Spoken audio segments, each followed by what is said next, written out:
مولوی ذکاء اللہ 1832 میں پیدا ہوئے اور نومبر 1910 کو وفات پا گئے۔ مولوی ذکاء اللہ دلی میں پیدا ہوئے۔ آپ کے والد کا نام ثناء اللہ تھا۔ 12 برس کی عمر میں دہلی کالج میں داخل ہوئے۔ یہاں مولوی محمد حسین آزاد اور ڈپٹی نذیر احمد کا ساتھ ہو گیا اور ان تینوں میں بڑے تعلقات پیدا ہو گئی۔ مولوی ذکاء اللہ کو ریاضی سے خاص مناسبت تھی۔ ماسٹر رام چندر ریاضی کے استاد تھے اور اپنی اس لائق شاگرد پر خاص عنایت فرماتے تھے۔ ذکاء اللہ اکثر اول آتے، وظیفے حاصل کرتے، 2 تمغے بھی اپنی اعلیٰ قابلیت کی بنا پر حاصل کیے۔ تعلیم سے فارغ ہو کر اسی کالج میں معلم ریاضی مقرر ہو گئی۔ پھر آگرہ کالج میں 7 سال تک اردو اور فارسی کی معلم رہے۔ 1855 میں ڈپٹی انسپکٹر مدارس ہو گئے۔ 11 سال یہ فرائض انجام دے کر 1866 میں نارمل اسکول دلی کے ہیڈ ماسٹر ہوئے۔ 3 سال کے بعد اورینٹل کالج کی لیکچراری کے لیے پروانہ تقرر آیا، لیکن اتفاق سے اس کے ساتھ ہی میور سینٹرل کالج الہ آباد کی پروفیسری بھی انہیں پیش کی گئی۔ انہوں نے الہ آباد کو ترجیح دی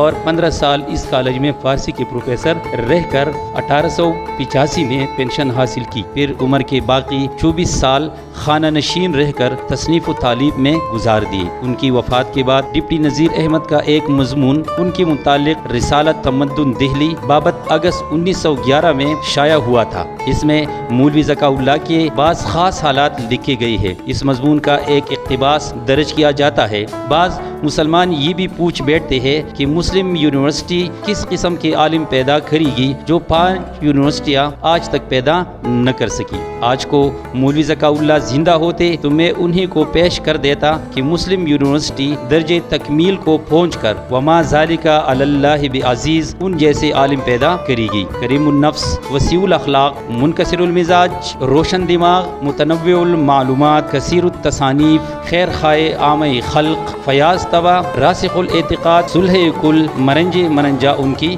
خوبیاں تھی۔ ان کی تصانیف کے نام یہ ہے: تاریخ ہندوستان، کرزن نامہ، آئین قیصری، فرہنگ فرنگ وغیرہ۔